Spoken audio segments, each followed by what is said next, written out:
राहुल गांधी हो, प्रियंका गांधी हो, आज भी एक और उनके एनालिस्ट थे वो भी बात कर रहे थे, मेरे माइंड में नाम नहीं आ रहा, but every one is talking about Rajnath Singh. अब राजनाथ सिंह पे प्रेशर क्यों आ रहा है, मैं उसकी वजह बताता हूँ। देखिए, इंडिया में जो डिफेंस मिनिस्टर होता है उसके अंदर इंटेलिजेंस भी होती है, उसके अंदर तकरीबन आपकी सारी फौज भी होती है, और वही ज़्यादातर डिसीजन ले सकता है कि कैसे पेनिट्रेट करना है या कैसे अटैक करना है। वो बेसिकली एक मेन सोल प्रोपराइटर होता है इंडियन गवर्नमेंट का, फौज के ऊपर और बाकी चीज़ों के ऊपर। अब मसला ये आ रहा है कि इतने बड़े ब्लंडर के बाद, फाइटर जेट्स के गिरने के बाद, और भारत पाकिस्तान के अंदर आ भी नहीं सका, और अमेरिका का जो मीडिएशन वाला प्रेशर भी आ गया, इन सब चीज़ों के बाद जो नैरेटिव बीजेपी लूज कर रही है, that is also going to be the very important reason, जिस वजह से जो इंडिया के जयशंकर साहब हैं, राजनाथ सिंह साहब हैं, they being very very worried about that. और हो सकता है कि कुर्बानी का बकरा आने वाले दिनों में या तो जयशंकर राजनाथ सिंह साहब बनेंगे, बिकॉज ऑलरेडी एक कुर्बानी का बकरा जो है वो उन्होंने बना दिया है अपने वाइस प्रेसिडेंट को, बीजेपी ने, जो इंडिया के वाइस प्रेसिडेंट है। बट आई थिंक कांग्रेस जो है वो इस कुर्बानी को कबूल नहीं कर रही। वो कह रही है कुर्बानी आप दें तो फिर बड़े बकरे की दें जो कि राजनाथ सिंह है, या तो फिर आप छोटे बकरे की दें जो कि जयशंकर है। I am sorry for my words, मैं किसी को रेडिक्यूल नहीं कर रहा, but I just want to let you know कि बेसिकली वो ये चाह रहे हैं कि एटलीस्ट इंडिया के कुछ ऐसे अहम शख्सियात जो है उनको रिजाइन किया जाए, ताकि वो रिस्पॉन्सिबल हैं इस सारे इंटेलिजेंस फेलियर के, और जो इंडियन नेशनल कांग्रेस है वो पूरा का पूरा नैरेटिव लेकर जाएगी अब बिहार इलेक्शंस में। अब मैं आपको एक और बड़ी इंपॉर्टेंट चीज़ बताऊं, बिहार इलेक्शन इसलिए ज़रूरी है बीजेपी के लिए भी और कांग्रेस के लिए भी, क्योंकि अगर बिहार इलेक्शन बीजेपी हार जाती है तो फिर 2029 के इलेक्शंस में जीतना बीजेपी के लिए तो आसान नहीं होगा, मुश्किल होगा। और कांग्रेस हार जाती है तो समझिएगा कि चौथी बार फिर मोदी साहब, our elections are going to the backbone of Indian next 4 years। तो ये इलेक्शंस जो है वो आप देखेंगे कि जो इंडियन नेशनल कांग्रेस है वो बड़ी तरीके से, तगड़े तरीके से ट्राई कर रही है कि किसी ना किसी तरीके से वो जो है वो एक तरह से प्रेशर में ले आए इंडियन गवर्नमेंट को और अपनी सारी बातें मनवा ले। अगर एक रिजाइन भी बीजेपी का आ जाता है अगले 2 महीनों में, तो आप देखिएगा कि कांग्रेस अपना नैरेटिव जीत जाएगी, जो कि ऑलरेडी हमने देखा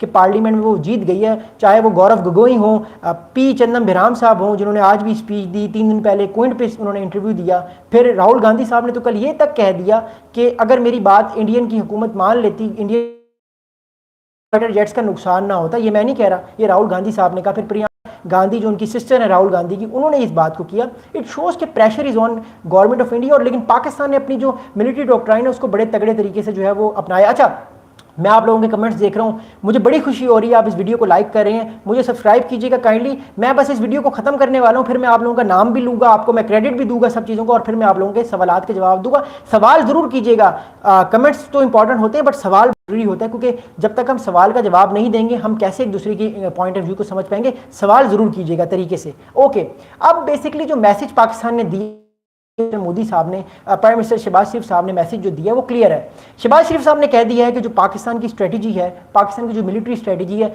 वो अब चेंज हो गई है। India can not win Pakistan even on conventional terms. Conventional warfare में भी पाकिस्तान जो है वो इंडिया को इजीली बीट करने वाला है। इंडिया अगर कन्वेंशनल वॉर में पाकिस्तान के साथ आता है आने वाले दिनों में, तो पाकिस्तान ठीक ठाक भारत को नुकसान पहुंचाने की सलाहियत रखता है।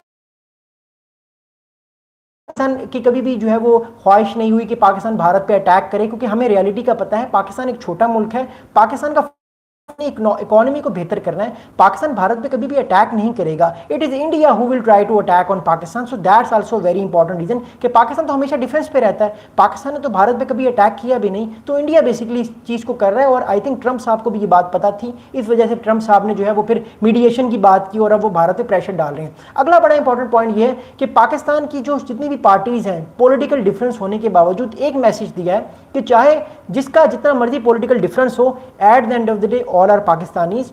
और हम मैसेज देते हैं पूरे इंडिया को, पूरी दुनिया को, कि अगर पाकिस्तान पे हमला होगा तो हम एकजुट हो जाएंगे। ऐसा नहीं है कि जिस तरह इंडिया की पार्लियामेंट इस टाइम डिवाइड है, जो कांग्रेस इस टाइम परेशान है, फिर इस टाइम आप कह सकते हैं कि एक तरह से जो कांग्रेस प्रेशर डाल रही है, इलेक्शन जीतने की कोशिश कर रही है, तो पाकिस्तान में कभी भी इंडिया को लेकर सियासत नहीं की जाती। पाकिस्तान में जो सियासत की जाती है वो इकोनॉमिक्स को लेकर की जाती है, या आप कह सकते हैं किसी और मामलात में की जाती है। इंडिया को लेकर पाकिस्तान में सियासत नहीं की जाती। उसकी वजह यह है कि पाकिस्तान में जो है वो इंडिया के अगेंस्ट कोई नफरत नहीं पाई जाती। बट बीजेपी की गवर्नमेंट ने जो है वो एक तरह से न्यू अल्ट्रा नेशनलिज्म वो लेकर आए हैं, जो कि आने वाले वक्त में आई थिंक इंडिया की जो गवर्नमेंट है उस पर अफेक्ट या इंपैक्ट डाल सकता है। एनीवेज, आगे मैं चलता हूं। आप लोगों के प्यार का बहुत शुक्रिया। अच्छा, अगली चीज़ ये है कि पाकिस्तान ने जो है वो डिप्लोमेटिकली इस केस को जीता है, और शहबाज शरीफ साहब ने दुनिया को बताया कि Pakistan has diplomatically one this war, which is great thing. अगला, पाकिस्तान ने जो साइकोलॉजिकली एक विक्ट्री को क्लेम किया है ड्रोन वॉरफेयर के थ्रू, और ये बता दिया गया है कि हम छोटे मुल्क होते हुए भी पाकिस्तान अपने आप को ईजिली डिफेंड कर सकता है। तो जो भी